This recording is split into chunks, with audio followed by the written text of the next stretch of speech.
Lesson 2. You create your experience. It is with great joy that I come forth to abide with you. It is a great truth that I come often unto many.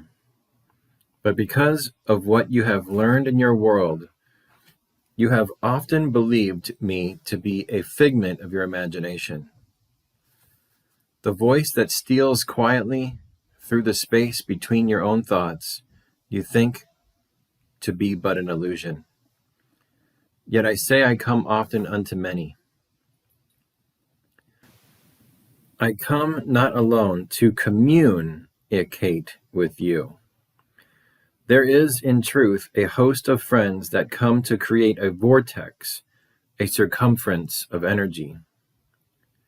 We come even as you read these words into your space to set that tone.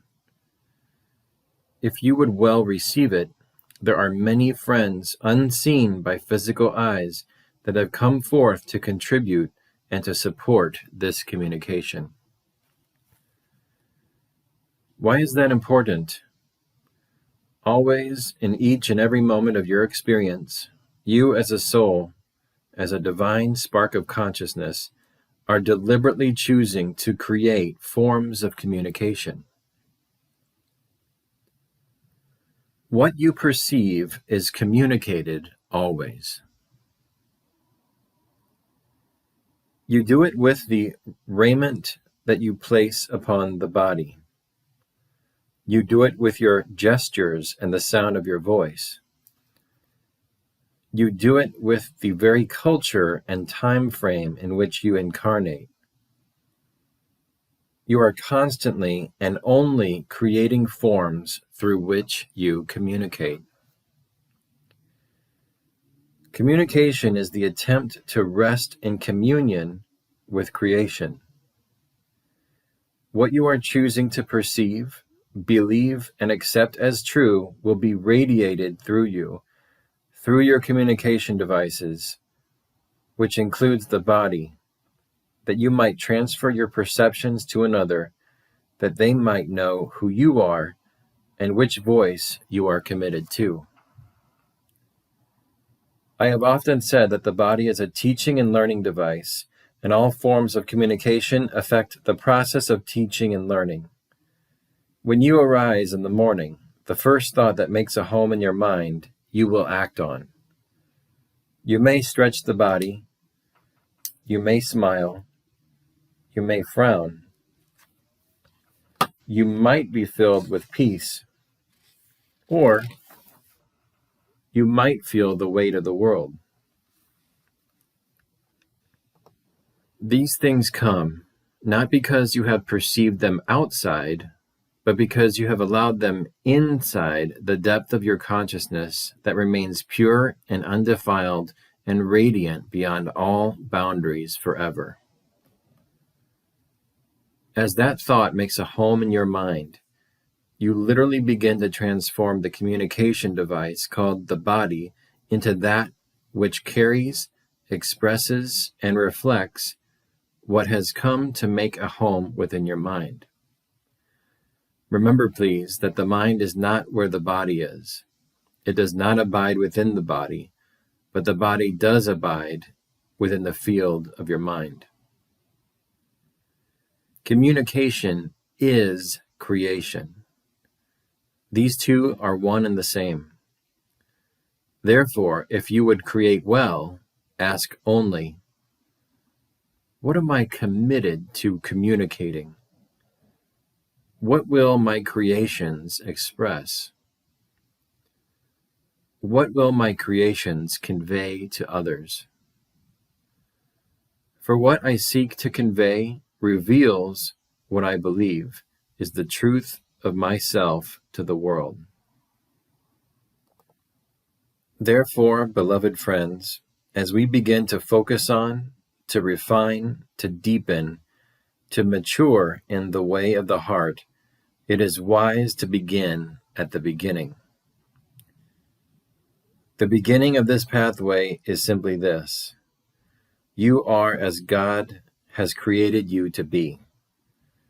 You are an infinite focus of consciousness. Your very sense of existence is nothing more than a feedback loop or feedback mechanism, so that you can witness the effects of the choices you are making in the very deep, deep depth of your mind that rests right alongside the mind of God. Therefore, in each moment of your existence, which includes this bodily incarnation, you are literally allowing, through deliberate choice, though perhaps unconscious, to bring forth a vibration of thought or a vibration of creation, and to communicate it to the world in an attempt to experience communion with all of life, with a friend, with a parent, with a child, with a beloved, with the clouds that pass through the sky, or with the earth itself. Each gesture, each thought, the way that the body breathes, all of these things are going on constantly, and they are communicating or revealing the effect of what you have allowed to make a home in your mind. Understand well, the way of the heart requires that you allow yourself to rest in the simplicity of this truth. I am pure spirit, undefiled and unaffected by anything or anyone. I am given full power to choose and therefore to create my experience as I would have it be. Not quite the I that is the egoic part of the mind, for that is just one of your creations that came along somewhere down the line. It is a very small part of the mind. We are speaking of the I of you that is pure spirit, that knows it exists, even though it does not know the time of its own creation. You are pure spirit. Therefore, to know, I am only this, and in each moment, regardless of what I believe I see, regardless of the feelings that arise within my awareness, I and I alone am wholly 100% responsible for them. No one has caused them. No great force in the universe has made this perception well up within my consciousness. I have selected it. Just as you would go to a grocery store and choose what you will have for dinner and then go home and experience your creation, so too do you choose each experience. When you choose a perception, you lodge it in the mind. Then it expresses itself through the body, through the environment that you create around yourself, and through the friends that you would call into your awareness. Every aspect of the life you live is the symbol of what you have chosen to experience and therefore to convey throughout creation. The way of the heart begins with the acceptance of this simple truth. I am as God created me to be. Made in His image, I am a creator always. What then would you ask your creations to communicate? Why do you make the choices you are making? You all know perfectly well that sometimes you seem to be compelled, and the ego wants you to believe that you are compelled to certain actions, certain feelings, certain choices, certain perceptions, certain statements by something that surely exists outside yourself. This is never true. In no circumstance is there anything of creation that has the power to dictate to you the choice you will make. Peace flows from alignment with the mind of God. Therefore, the pathway of awakening, the way of the heart, must start with the decision to embrace the truth that is true always. I am a creator of all that I think and see and experience. I am free always. Nothing impinges upon me but the thoughts I have chosen to hold within. Nothing imprisons me but my own perception of imprisonment. Nothing limits me at any level or dimension of experience, save that which I have chosen. The way of the heart, then, embraces all things, trusts all things, and eventually transcends all things. Why? Because it begins by assuming complete and total responsibility for what is being channeled through it. You all serve as a channel from the moment you arise until the moment you arise. Even during your sleep, you are choosing that which flows through your consciousness. The goal that we seek has never changed. It is in truth a journey without distance. It is merely the return to where you are always, that you might begin anew to create deliberately, clearly, and with the perfect knowledge that if you are experiencing something, it is because you are the source of it, and for no other reason.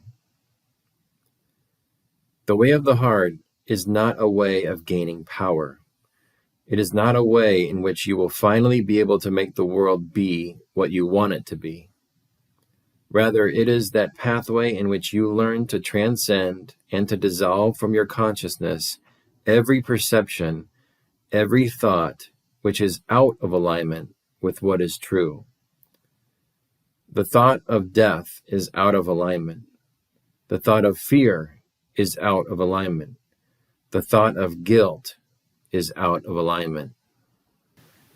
The thought of eternal life is in alignment. The thought of perfect fearlessness is in alignment. The thought of peace is in alignment. The realization of innocence is in alignment. The thoughts of joy and of forgiveness are in alignment and reflect the truth that is true always. For although you are given complete free will to create as you choose, the soul begins to learn that what brings it the highest joy, the highest peace, and the highest bliss imaginable is that which flows from the mind of God through the mind of the channel, the soul, and expresses itself in the field of experience. It is for this reason that the Father's will is that you be happy. And your happiness is found in choosing to restore your perfect alignment with only the voice for God. The way of the heart is that pathway that begins with a commitment to healing and awakening and is founded on the premise, the axiom that we have given unto you. You are perfectly free at all times. Everything that is experienced has been by your choice, and at no time has there been any other cause. It seems simple, and yet what soul has not known resistance to this idea? If you bake a cake and it turns out well, you will say, I did that. But if you bake a cake and it turns out very bad, you think, it must have been the flour. It must have been the temperature of the oven. Surely there was something that caused this creation to not be what I would truly desire. It takes great courage and great faith to look upon all of your creations, your thoughts, your feelings, your manifestations, with love and with the innocence of a child. For example, to plant a garden and to have all things wither and die, and yet to smile and say, I planted this garden, I and I alone have done this. Well, I will get a little hungry here, so I might as well go to the store. Why is this important? Because a long time ago, the soul began to create the perception that it was something other than it was created to be. And the voice for ego emerged within the garden of consciousness. As the soul, that deepest aspect of mind that you have all known, began to identify with a voice that was other than the voice for God, that voice has led you to believe that your creations determine your worthiness. Do you know that feeling? Therefore, if what you create is not up to snuff, it means that you, in the core of your beingness, are some kind of failure. But I say unto you, in reality, failure is not even remotely possible. Why? If you plant a garden and the seed does not turn into a beautiful flower, but withers and dies, that experience is a creation, and you have done it. And because all events in space and time, everything you experience, are perfectly neutral, there is, in reality, never failure. The only failure seems to occur within your own consciousness when you believe that it is not acceptable to receive and own and embrace your creation with love and with innocence. Instead, you can choose to look upon it, to experience it, and to recognize your perfect safety in doing so. For it is from there that you can decide whether to continue in that form of creation or whether to think differently and to approach things differently. That is where the catch is. That part of the mind began to teach you a long, long time ago what to accept as acceptable creations and what to not accept, what to take responsibility for and what to deny responsibility for. And that conflict creates the illusion of separation. When taken to its extreme, one discovers your hospitals full of those in deep depression, paranoia, and the feeling within the being, within the human mind, of feeling alienated and alone. Helplessness, hopelessness, despair, anger, and hatred are all symptoms of a fundamental delusion that has occurred within the depth of the mind. It has occurred because there has been a long history of having cultivated the skill of listening to the wrong voice. The wrong voice is the voice of ego. It has taught you to judge, to pick, to select what you will be responsible for. The more you move into that consciousness, the harder it seems to ever hope for a chance of transcending the sense of separation, conflict, and lack of peace. For how many of you have not known the feeling of resting your head upon the pillow at night and not being able to sleep because it is just not going the way you expected? The reason you cannot sleep is because you are in judgment of your creation. But it is possible to cultivate just the opposite, in which you learn to look with perfect innocence upon all things that arise in the field of your experience. It is possible to look with innocence and wonder at every feeling from the place of curiosity, as you would look upon a cloud that passes through the sky. Look at it, marvel at it, its shape, its color, and embrace it, knowing that it does not affect the purity of the sky through which it temporarily floats. Each of your creations is exactly like this. It arises in the field of time and space. You experience it, and then it fades away. Every hurt that you have ever known is like a cloud that began to pass into the field of your awareness because you perceived things in a certain way. If that hurt is still lodged within you, it is because you latched onto it. You followed the voice of ego, which caused you to believe that you are identified with that feeling, with that perception. And because you mistakenly thought that was you, you assumed if you let go of it, you might disappear. You might die. The human mind is that field within creation, within consciousness, that has learned to become so identified with perceptions, experiences, and feelings that are not necessarily comfortable that it believes that if it lets go of them, it will die.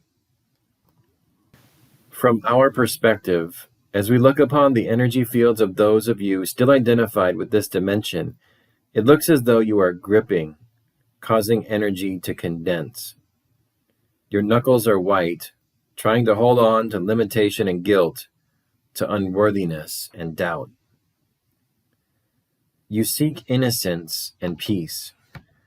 You seek abundance, prosperity, and joy. But often, when you touch these things, it frightens you. Why? Because the truth of the kingdom requires openness, trust, expansiveness, and spaciousness. It involves allowing, trusting, witnessing, and letting things come and go. It involves learning to cultivate a deep enjoyment of whatever arises, seeing that all things are just modifications of consciousness itself, and then letting them go when it is time to do so.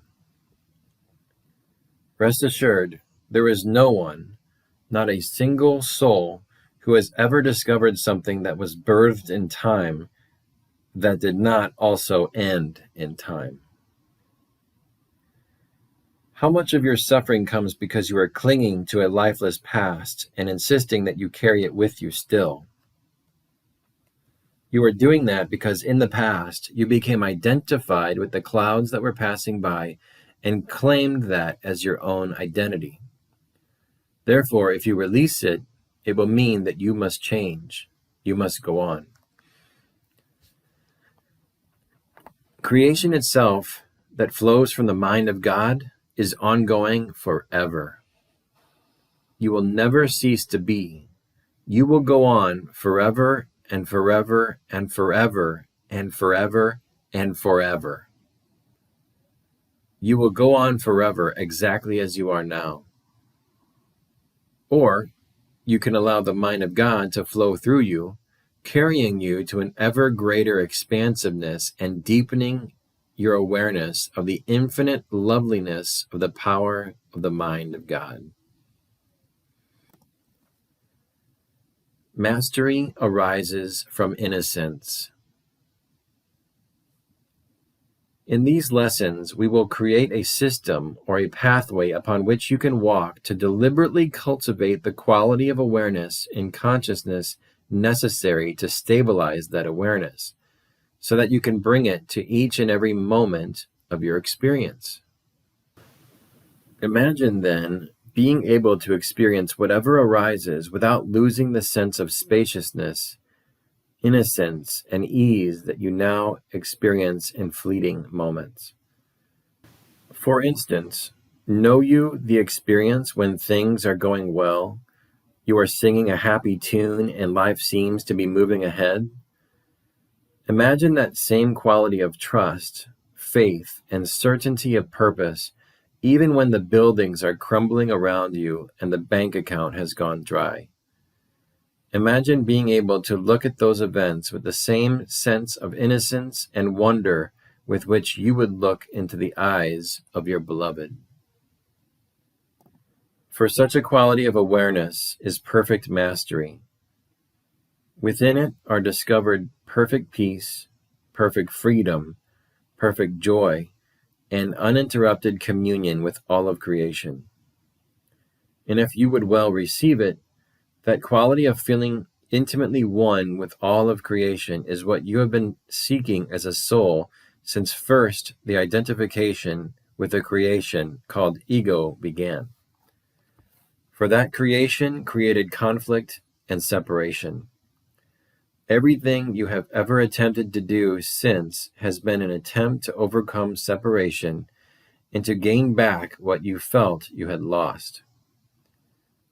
It is just that the ways you have sought to do it do not work.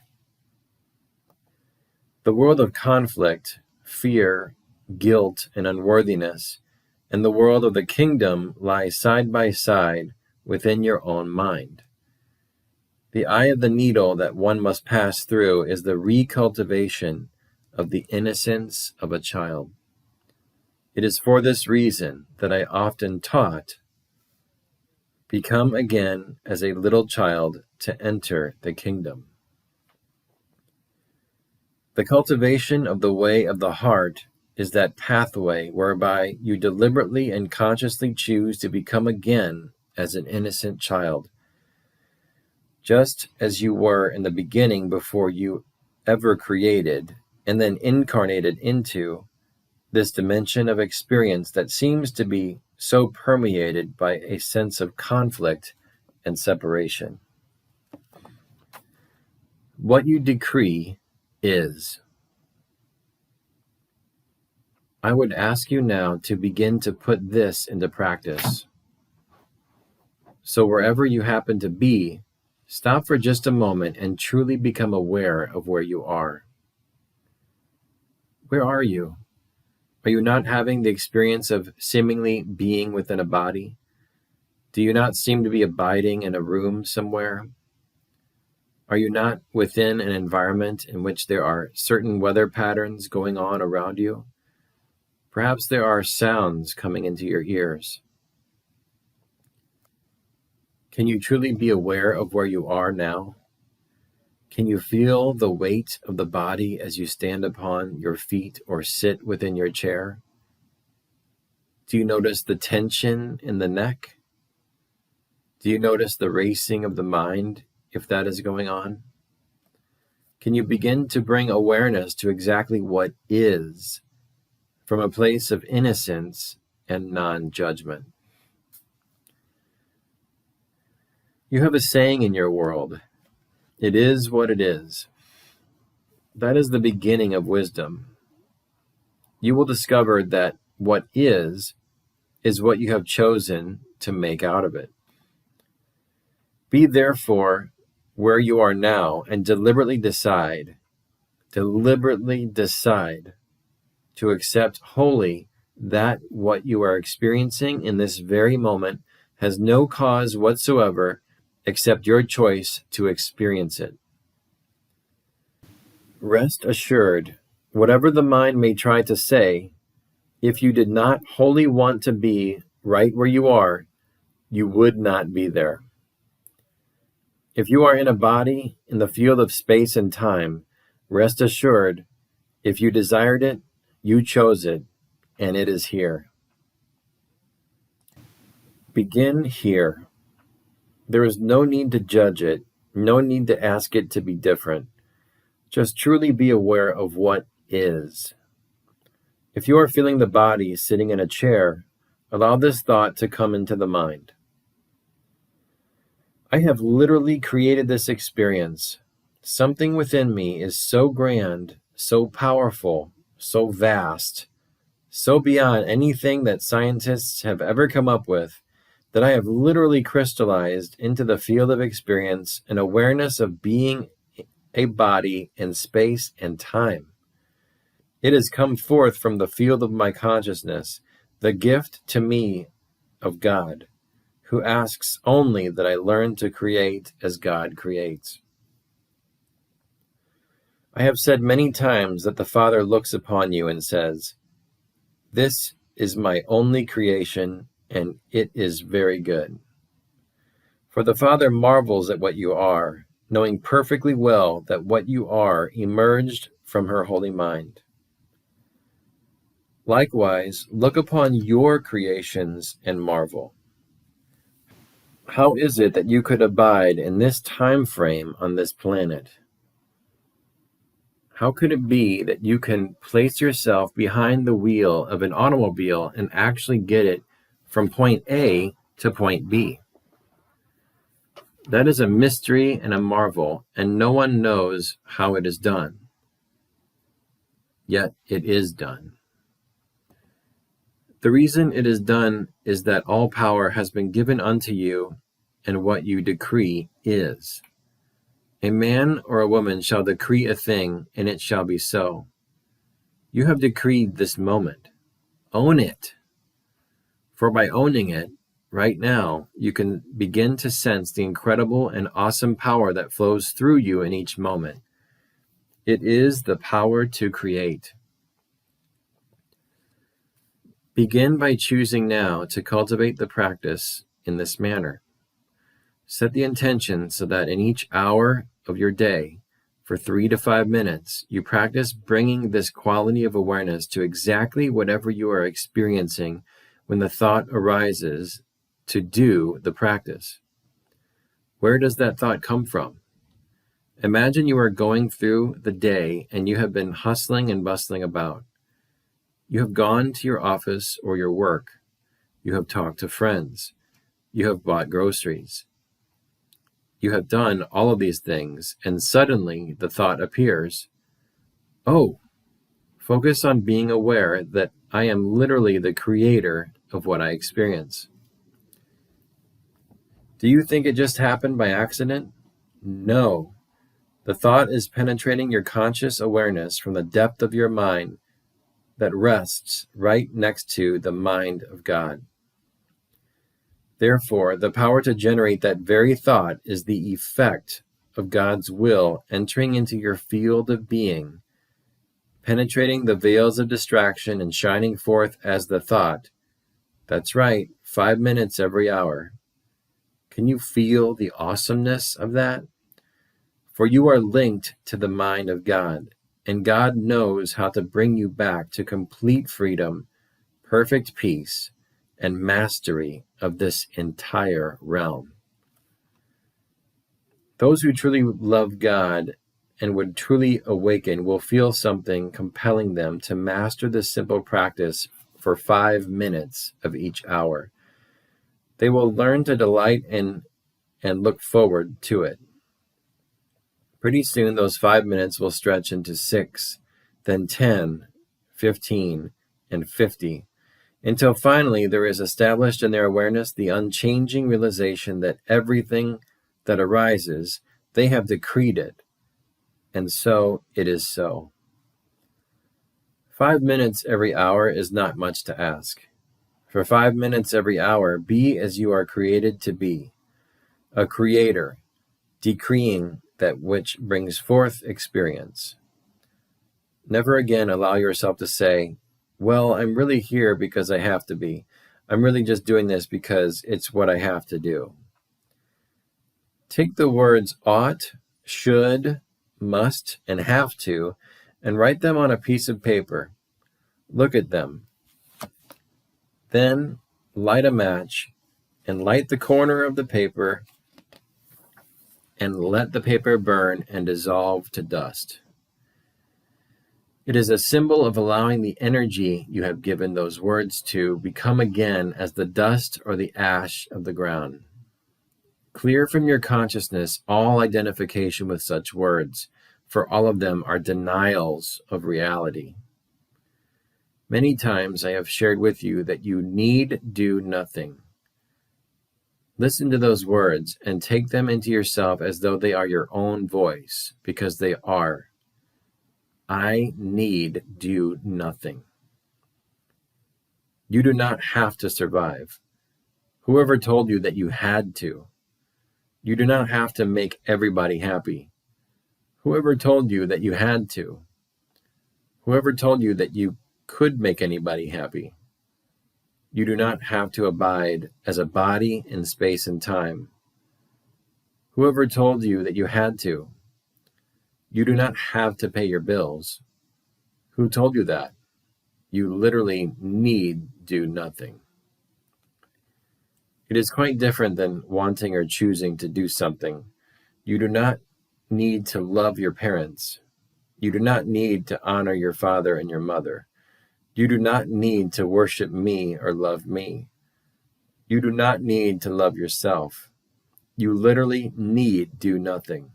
For need is an expression of the perception that there is something you lack. Because you are one with God, there is never a moment when you lack anything at all. Can you allow the thought to emerge in the mind when you arise in the morning? I need do nothing. I don't have to get out of this bed. I don't have to go to an office. I don't need to fulfill that order.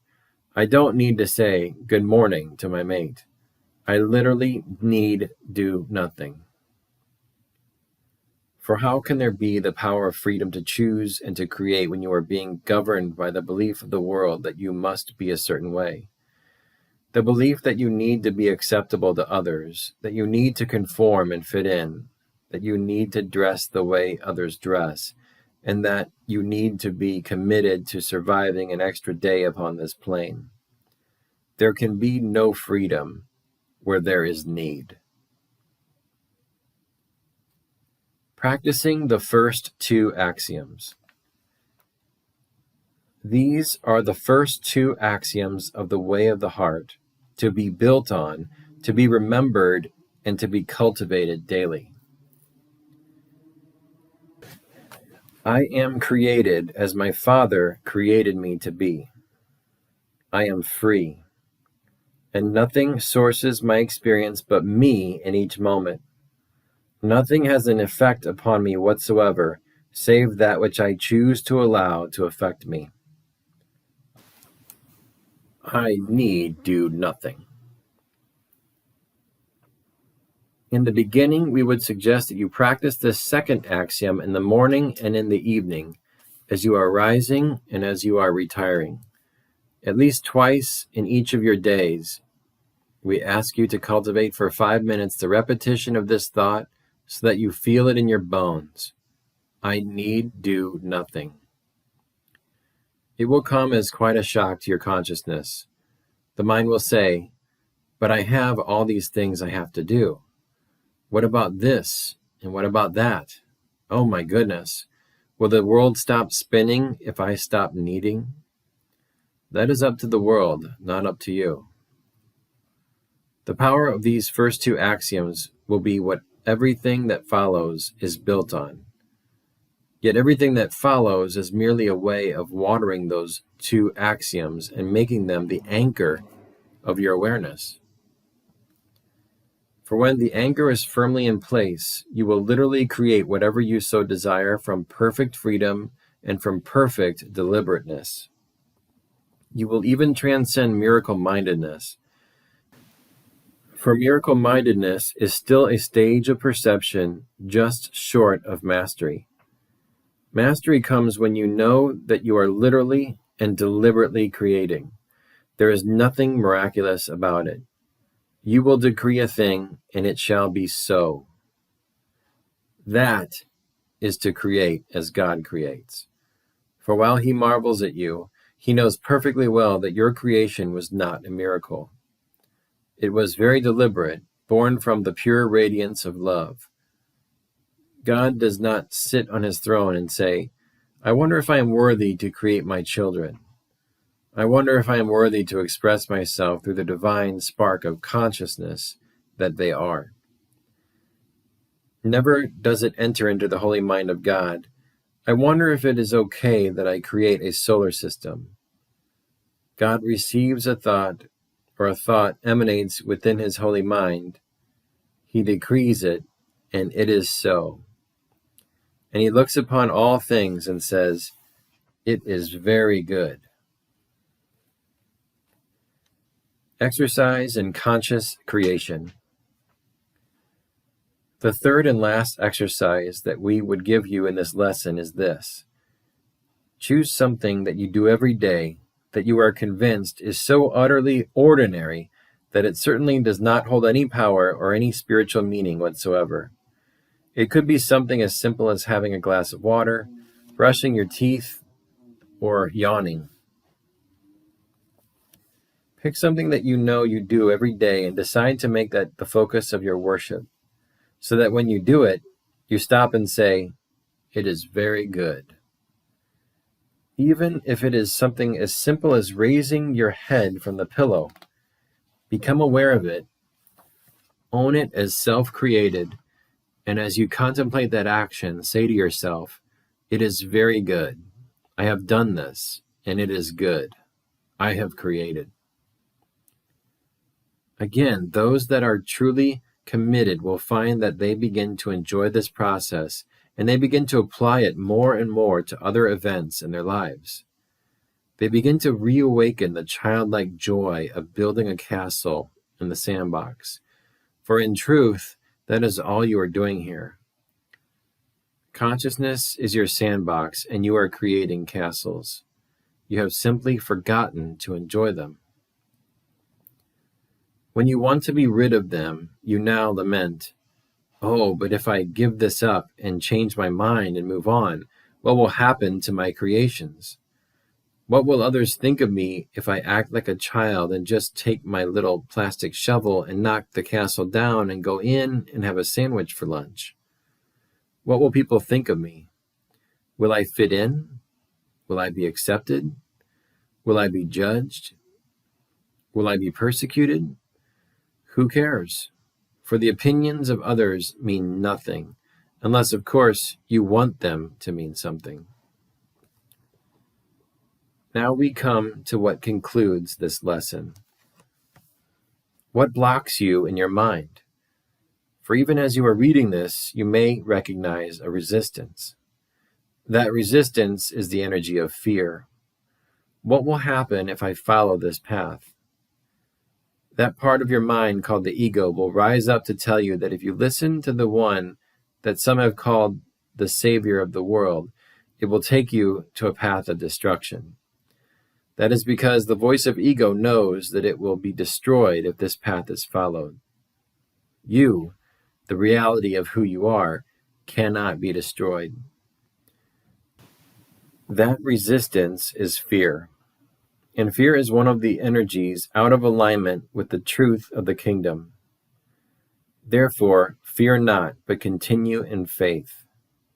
For I say unto you, what you will discover at the end of this pathway is perfect freedom, perfect power, perfect spaciousness, perfect joy, and perfect peace of living, literally, in the kingdom of heaven. The choice is yours. For those of you that will feel this resistance come up so strongly, and for those of you that will yet call out unto me in your dreams and in your prayers, "Help me through this," I say unto you that you walk not alone. For I cannot be further from you than the width of a thought. And yes, you are the creator of that thought. I too embarked upon just such a path. Each axiom that I will share and refine, as well as many of the exercises in the way of mastery, are specifically exercises and truths that were given to me from the time I was initiated by certain insane teachers in the way of the heart. When my teachers said, "It is time for you to go spend 40 days and 40 nights in the desert," do you not believe that resistance came up within me too? I too had to notice that I was creating a thought of fear and separating myself from the great protection and love of God. I had to physically move the body into the wilderness to move through my own rings of fear to discover what was on the other side. The pathway that I have walked is the pathway that you are walking. And if our pathway is the same, then we walk together to God and away from illusion, pain, weakness, unworthiness, guilt, and death. So engage in your exercises with great zeal, with great joy, and above all, with great outrageous playfulness. Learn to look with innocence upon all that arises. Abide lovingly with your creations. If you put these little exercises to work, much indeed will arise. Practice, then, well, and practice with joy. Know that you are loved, loving, and lovable, and that, in truth, the only thing that is occurring is that an old dream is being released, and that a new dream might replace it. The dream of worthiness, peace, wakefulness, and union with all of creation. Again, I say, I come not alone in this specific work, but I come with many who support your healing and your awakening. Therefore, indeed, be at peace this day, beloved friends. Abide lovingly with your creations. Amen.